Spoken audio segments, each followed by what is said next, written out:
Welcome back, gang, to Conversations Over Coffee. Hope you guys have been having a gracious beginning of your week. I'm Chris, this is Denise, and this is the show. Welcome back. Hi. Yeah, so what's been going on? What's new? Well, we have some rainy weather today, which is apparently needed. We were in a drought. I didn't even realize it. But it's definitely glooming and bringing on that full fall feeling with that chilly air. Oh, summer, how I miss you already. Yeah, I was telling Brian I missed, I was looking at some footage where we was at his house and had the drone over the pool. And I think he remembered that. And I said everybody was having fun. Everybody was in the pool. Truffle was in the pool. Everybody was having fun. I said, oh, summer, how I miss you. Beers by the pool. You know? Well, it'll be around again before we know it. Oh, yeah. I think he's a person that's not a big fan of fall. I think he told me, I think the sun makes him happy. And I agree, too. Okay. Yeah, what about you? What's your favorite season? Fall is my favorite season. I like that. The crisp in the air, it's like the precursor to the holiday season, which is my favorite time because there's so much family and fun and love and I like rainy days too. So I guess I'm an oddball all the way around. I like summer rainy days, or just probably rainy days in general. So like I say that, but I'm like summer. Yeah. So how far are we out from Halloween? The great Halloween, the boo season. 5 days. Is it 4 or 5? It's Friday. Yeah. So today's Monday, so. Are you ready? No. Is anybody out there ready for Halloween?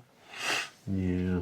Well, I mean, we just finalized what Dylan was going to be yesterday. So I do have a box to start his costume creation. So, and shout out to my antique trick-or-treat bucket. This is the one I had when I was a kid. Oh, man. Old it is school. Over 40 years old. It's had a fresh paint job on the eyes, though, so don't let that fool you. But really? Yeah. Old school. Yep. Man. Not like a boo bucket from McDonald's. Nope. This is a genuine plastic article from the 80s. Wow. It's still here. Got a little crack in it, maybe. Yeah. But it still works for kids to say trick or treat. Mm-hmm. Yeah. I wonder how trick or treat's going to be this year for the kids. I know some years it's been lackluster. Well, I think the weather's supposed to be better than what it is now, which will be good. But, the price of things going up, the loss of benefits and funding for some people. Oh, man, I forgot about that. Yeah, well, and then it's on a Friday night. And so, adults wanting to have entertainment or be out and about too. I think it's going to prove to be an interesting evening. Well, about the benefits thing, I wonder if people are going to be a little bit more cautious of, spreading the blessing of candy this year to those who rely on our great government for their, SNAP benefits? I don't know. SNAP benefits. I think Social Security might be impacted. I hope not, because there's a lot of older people that need their Social Security. Well, and just the cost of things are rising, and where you might have had extra money that you splurged on buying good candy for trick-or-treating, you might not have that same kind of extra money, so. Yeah, I blame everybody. Not our president, but everybody in the government. Do better. Anywho, we've been watching a couple of good things on Netflix, yeah. And we just want to talk about them, with you guys, review them, just in case you guys want to pay attention and, watch a few of them, because I think people watch more stuff during the holiday season, I think, with their family, maybe. Yeah, well, I think also with the chilly weather, you're not out in the summer fun anymore, so you're probably watching more movies and spending time on the couch cozying up. Yeah, I remember, last year we watched, Thanksgiving? Did we watch a couple of things with your aunt and your cousin? We watched the Martha Stewart documentary. I remember sitting down and watching that specifically with everybody because it was very interesting. We watched that and, was it the woman, the Our Woman? Oh gosh. God, it was on Netflix. Anna Kendrick was in it. It was about that serial killer that ended up on the dating show. Oh I think yes, it's the. yes, yes, I think it was called The yes. Hour Woman or Yeah. something. You might have to Google it. But yeah, we watched 2 movies with those. With the family over Thanksgiving last year. Yeah. The recent things we've been watching is what's this one that's probably very controversial. It actually happened maybe like I think what was it? 2023, I think. 2023. It happened, but they finally made a documentary of it. A friend of the family Yeah. is what's that? The Perfect Neighbor. Wow. This documentary has a lot of things to unpack. For you to unpack in it for sure. So we'll go and probably a couple of things, brief things, let you watch it yourselves. But what do you want to start off at with this one? Man. It was very emotional and intense. Like, I think it's really interesting that from the other stuff I've watched, we even have this footage because the family asked for it for discovery in the court case. And a friend of theirs who was a filmmaker saw that it was enough to actually make a movie Yeah, about what's her name? Greta? God, Lord, I can't butcher this one. Gabahir. Yeah, let's just Something. call her Greta. Or Yeah, Gita, actually. There's no Greta. R. Gita. Yeah, she's what's that? Friend of the family. Yeah. And she got notified about the passing of, how do you say her name? We'll call her AJ. That was her nickname. Yeah, AJ. Ajika. Yeah. Owens, she found out that she passed away, and just in case she wanted to start getting that footage Right. of it in case the lady who committed, Right, because it was, it felt like a racially motivated kind of situation, and so people want to definitely document that. Yeah. But being able to have a documentary that had so much actual police footage, like it wasn't a reenactment. You were seeing things as they were happening in real time. Yeah, it was at that moment. There was no filler in this movie, not a single piece of filler that she had in this documentary, and that's kind of what is it? Probably, I think, never been done in documentary. I think. Usually, you don't have access to so much stuff like that. Yeah, I think that's what Corey Martin said from Double Toast, that they were shocked. That she had all this footage from over a 2-year, history this was going on. One, and also people, in talking about this film, like I've heard a few people on social media saying don't watch it because it would make you angry. Yeah, it's gonna make you angry a little bit. Well, but in justice was served in the end, so I mean it's definitely very angering and disappointing that it went that far, but relief that someone just wasn't allowed to get away with doing wrong. Yeah. But it was, heartbreaking seeing their kids and things like that. So you got to be emotionally ready to watch it for sure. Yeah, because she was AJ was a mother of, what's that, four kids. She was a good person and really involved in her community, being that she was young. A college graduate. Yeah, I think, she graduated from college. She was a manager. I remember that, McDonald's manager. Yeah, she was, man, she was just living her best life with her kids, man. Really. I mean, she went out there in the streets doing all crazy stuff. She was just a true mother, a true parent to her kids, And then, of course, this community, you always have one bad apple. And this woman walked, from what we seen, what you probably seen, the documentary, a predominantly black neighborhood. Almost. It was mixed, but probably more African American. Yeah, but the whole community got along with each other. That's the thing. A great example of a community. Yeah. The neighbors knew each other. Their kids played together. They watched out for one another. Yeah, and you seen all these kids. They were all like all mixed kids. Just playing. They all were friends in this community. And then this lady comes moving in, and she automatically, the kids are doing bad things to her. She didn't want them on her side. Yeah, it said some things like she was scared for her lives because the kids was going to try to set her on fire. I remember that part, and I'm like, well, in the beginning, they were making too much noise. Yeah, and it was her property, but she was renting. So well, she and it wasn't buy. Even her property. Yeah, she said I was going to buy, but now I'm not. And when you watch the footage, these kids were just being kids. You know, I think it might have started out the kids didn't mess with her. Right. They were just out there playing. And then it might have evolved to maybe they're like, you know, you ain't my mama. You know, one of them type things. We're probably antagonizing her a bit because they knew it got her riled up because they're kids. Yeah, they're kids. But they never destroyed her property. Nah. They never did anything to her. It was just, you know, words exchanged in space. Yeah. And it just kept going on and on. The woman would call the cops out there. The cops was out there a couple times a week. Yeah, the cops probably lived out there, to be honest with you.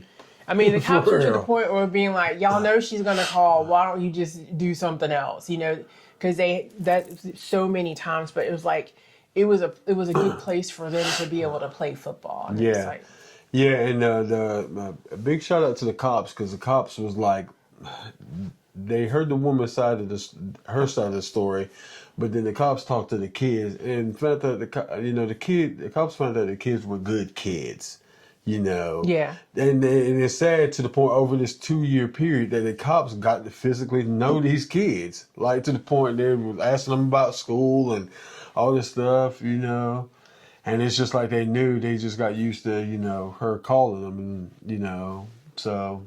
Well, to me, it's like, at what point do you talk about abuse of 911 or, you know, false claims so that you stop this lady from wasting resources? Because there could be other much more serious things going on, and she's calling the police because the kids are playing in open space next to where she happens to live. That wasn't hers. That the owner of the open space said they could be out there. The true owner. The true owner, which was the old white man that you would think would be grumpy, but he's like, they're kids. They're not bothering me. The owner said this, and the property that they were playing at was right beside his house. And from what I get, the owner was okay with it, long as the kids wasn't out in the streets like tearing up and stuff. They're like, oh, he's like, oh, you can play all day, you know. But that's crazy that the owner didn't have a problem with it, but she did, you know. Well, and it begs the question of how loud, how bad, because no one else had a complaint about those kids, or they found no one else who had a complaint about those kids. And it's like, how much was it really an issue, and how much was it of just her? Well, I think in the documentary, they did ask a neighbor, which was a younger black guy, I remember. He said, you know, he's like, no, their kids play with my kids. I look after their kids when they're playing with my kids, you know. So it was a community. All them people knew each other, you know. But yeah, so I mean, The Perfect Neighbor, I would definitely check it out. It was a well put together documentary. You know, we don't want to give too much away, but we watched that, definitely. So y'all check that out on Netflix. Yeah. Yep. So what else have we watched? So what else we watched? The next thing we've watched is Wayward. This is a series on documentary, and it's by, I forgot her name. Forgetful name. May something is it was written. Mae Martin. Mae Martin. She directed a couple of episodes and she wrote the whole series. And Mae Martin, if y'all don't know her, she is a comedian.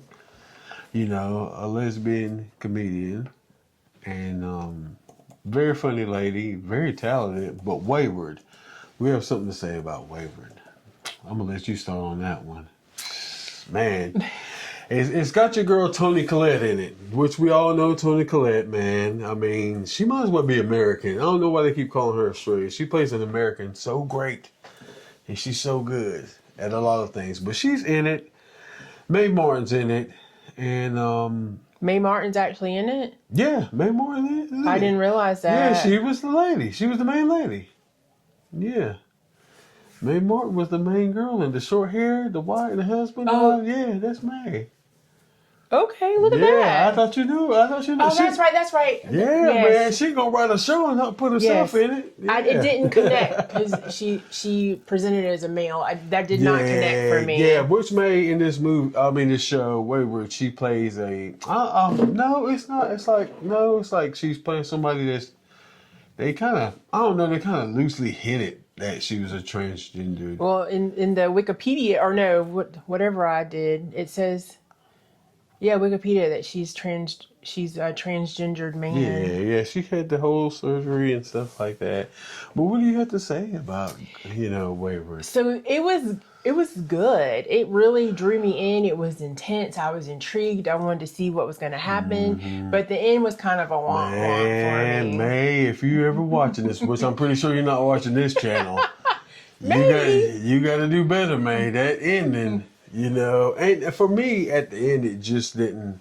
God, it didn't go anywhere. Yeah, it didn't. It was like you built up, and then said, Yeah, if anything, I could give her credit. Like she can write tension. Yeah. Oh, yeah. For sure. Hollywood needs to put her in something where she can write that tension build up. But for her to execute it, it's like it wasn't executed. Not that the show was bad, but you're just like, oh. Yeah, and maybe she ran out of money or they didn't pick it up. But it's like there was so much more that could have happened to keep it going really good. That the way things kind of closed, we were left wanting more. And I think this is what, if I'm not mistaken, it's a limited.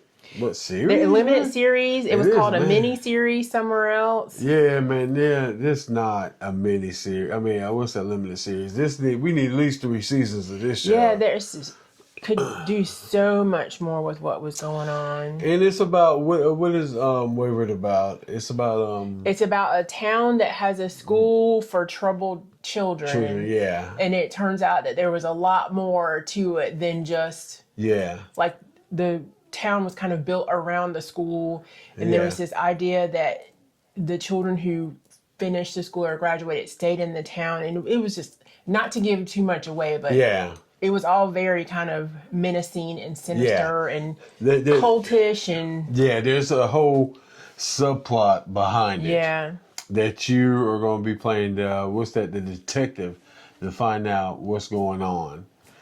So it's gonna pull you in, every episode. 8 episodes. Yeah, for you to keep watching it. You know how Netflix does. They're gonna keep you on the ringer to binge it. We didn't binge it, but we did pretty fair. We watched in big chunks for sure. Yeah. Big chunks, man. So yeah. So do you think there's possible that they would pick it back up, or you think it's just done? It might be done, cause Netflix, man, they don't do too good. That I've seen to say bring back a limited series. It'd be nice if they just watch the numbers and see people watching it, but no, it's probably done.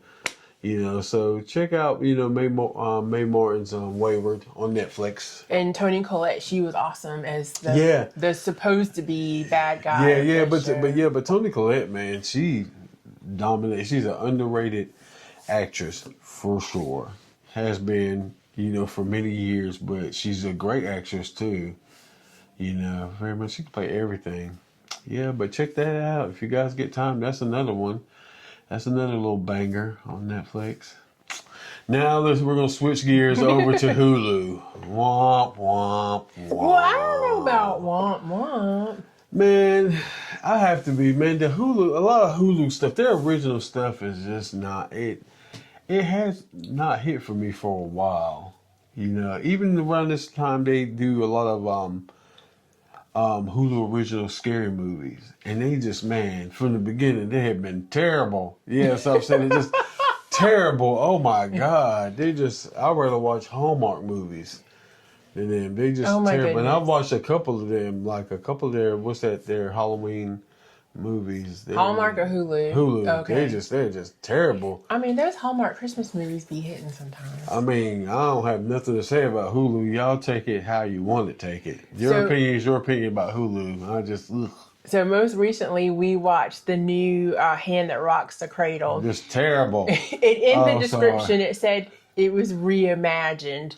So for me, when you reimagine something, don't call it the same thing. Because it was a damn different movie. There was a nanny and a family, and then the rest of it was different. You talking about bad shit crazy. If you would have called it something different, I think it would have been more well received, because it was much more sinister and suspenseful for me And crazy. than the original one. But then at the same time, once again, it built up, and then when they explained why the girl was after the family or the lady, it was like that whole interaction was kind of lackluster for me. Right. So then in the end, it womp at the end, but like it was good when we were watching. I'm like, oh, what's going to happen? Yeah, Why is but she after her? What's it going to be? Kind of thing. That's all it is good for. I'm gonna be keeping 100 with you guys. Tension building. That's what it is. The end, the way it ended. Oh my God, that's just it. Y'all can watch it if you want to watch it. One good thing, I could watch it and go to sleep and not have bad dreams. So Yeah. Y'all watch it if y'all want to watch it. The Hand That Rocks the Cradle. That's what it is. The remake. You know, it's it was good up until you just kind of like you could have been much more explosive with how you ended it, but I just read I would have had more enjoyment when watching you felt like Popcorn the Pop. husband, like he was a bit bump on the log-ish in the it's beginning. just It's like, we- why is he even here? But then later on, Yeah, we had a lot of characters that were just, they didn't have nothing to do. Like, really, we had a lot of characters in this movie that didn't have nothing to do. You know, so if y'all remember the one from, what's that, in the 90s, I think it was a very put together movie, you know. But this one's just batshit crazy for sure. And I forgot who else was in that movie. We got one or two actresses that are familiar in that Rebecca movie. I can't talk today. Rebecca De Mornay is in the original. We're talking about the new one. Oh. Yeah, let's see. No, like anybody we really... One actress, the one who played the nanny, but she was so stone-faced all the time in it from the beginning. What is her name? The original one came out in 1992. Yeah, 1992. What's this lady's name? Mary Elizabeth Winstead. Is that the... Makia Monroe. Is that this? That's the new one. Mary Elizabeth Winstead. Yeah, we've seen her in a few things. Raul Castillo, Martin Starr. Okay, I'm gonna be honest. A whole bunch of people that we're saying you probably don't know about. You've seen them in things, but who's the director? Yeah. Michelle Cervera. Yeah, Michelle Cervera. So I don't know her background. We will have to do more research probably on her background. But it's out on Hulu if you are bored and desperate for a show. It wasn't that terrible. It was to me. You know, don't tell these people it wasn't terrible. It was very terrible. You know, watch the original one if you haven't. The Hand That Rocks the Cradle. Literally just came out. Okay. Yeah. Oh, this says critics praised the performances and moments of sustained tension, but had more divided opinion on its narrative, necessity, and tonal execution. So we are in line with the critics. Yeah, man. We ain't trying to turn this podcast into, you know, a movie critic spot, but we can, for sure. Yeah, what's our next thing we should talk about? So, yeah. Well, so at work today, some of my coworkers apparently are horror movie fans, and someone watched the new It movie. The new It movie? What's it? Show. It's a show. Sorry, what's it called? The Derby or something like that? Derry. The Return to Derry. They're saying that it was something... I looked up a couple of things about it. And pretty scary that I don't know. She had to watch something else before she went to sleep. Well, the fun thing is this, from what I've heard, doesn't have Pennywise in it yet. She said it makes a splash. She didn't give anything away. She just said it makes a splash. She had to watch something else before she went to sleep. What was that movie? I'm pretty sure it's called The Return to Derry. It's on HBO Max. You know, if you want to watch... if you're into that kind of stuff. Yeah, if you're into the, what's that, Pennywise Welcome prequel. to the Derry. It's called Welcome to the Derry, yeah. If you want to see that, what is it, the prequel, you know, to it, go ahead. Why not? I'm going to take my time and wait until everybody sees it, you know. Well, it's got Bill Skarsgård, he so doesn't, maybe Pennywise. but he's not in it like you think he's in it. Oh, okay. Well. Yeah, they got to pay money. I mean, Bill Skarsgård, somebody else said that Bill Skarsgård is a movie star. He ain't got time to do a show like that, to be on set. You know, they got to pay for him. Yeah, definitely. So that's what you had down at the bottom. Is that, what's that? Oh, no, that's The Hand That Rocks the Cradle. That's my scribble. Oh, I'm talking about that other line. Oh, no, they just went on 2 lines. Sorry. Scribble. Yeah, but we have not watched that yet, so we can't comment too much on that. Too much on the what's that? Welcome to Dare, but it'll be on the radar. We'll update you guys if we watched it. Try to watch it in real time. For for the most part. Yeah. Anything else? Anything else? This is our put together podcast. Maybe like a review. So hopefully we got enough to put out for you guys. It's hard being a YouTuber. Well, some days we got a lot, some days we got a little. So we didn't go to the fair this year, so we can't talk about that. Didn't go to the fair, but a famous rapper did. NBA YoungBoy came and said, "Hey, I'm coming to the fair here to Raleigh." Him and his big entourage. Well, wasn't he here for a concert? Was he here for a concert? I think he was here. He came. He might have been. He was here early for a concert. He might have been here, but big shout out to him. He got to do a normal thing. Maybe it was a normal thing. He had a whole entourage around. You got to. When you got that much money around on you, you got to have that. You got to. He's a young guy, and he's a. Do I know any songs that he raps? Probably You're not. a little bit behind the curve when it comes to music. I know a few. He's the it guy. Well, and we heard prices were pretty high this year for things at the $20 for what a turkey drum. No, man, I can't do it. Someone said they got a plate of Jamaican food. That was a pretty small plate. It was $22, and even like drinks were high. So it's. I understand fair is a cash grab, but when you just get gouged like that, it kind of takes away. When they just don't use the lube anymore, they just take it from you. Yuck. Take it from you dry. I will say I'm listening to a memoir, Lisa Marie Presley's memoir. Okay. It's part of her. She had started making oral stories to try to start writing this memoir with her daughter.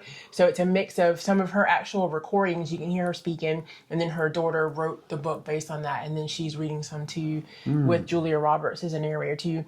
And it's actually been I got it as a whim because it was available, but it's like been very interesting to hear about their life from her perspective, growing up with Elvis and having Priscilla as a mom and living at Graceland and all the back and forth, and even her time married to Michael Jackson. I didn't realize they had been together for 2 years. Her and Michael were married for 2 years. Yeah, I remember they were 2 years. It just seemed like such a brief moment in time, but she talked about how much she really loved him. And so that if you're a Audible person or a Libby app reader or even a book reader, it's been surprisingly, I'm about halfway done with it now, but it's been surprisingly interesting to hear it from her perspective. And apparently she was a really bad kid and she didn't finish school. Well, that's most rich kids. They don't have to when your parents got all that money. All that money. It's crazy. And she had a pretty tumultuous relationship with her mom too. And so her oldest daughter is not very close with Priscilla either. So. Wow. That's one of Just them money things. doesn't make you happy. Yeah. Well, on that note, guys, thank you for hanging out with us for this random podcast episode. Sometimes life is random. Yeah, sometimes life's random, but we appreciate you guys. Appreciate the people that subscribe to us and so on. And we're going to let you guys go. Peace. Bye, Dee.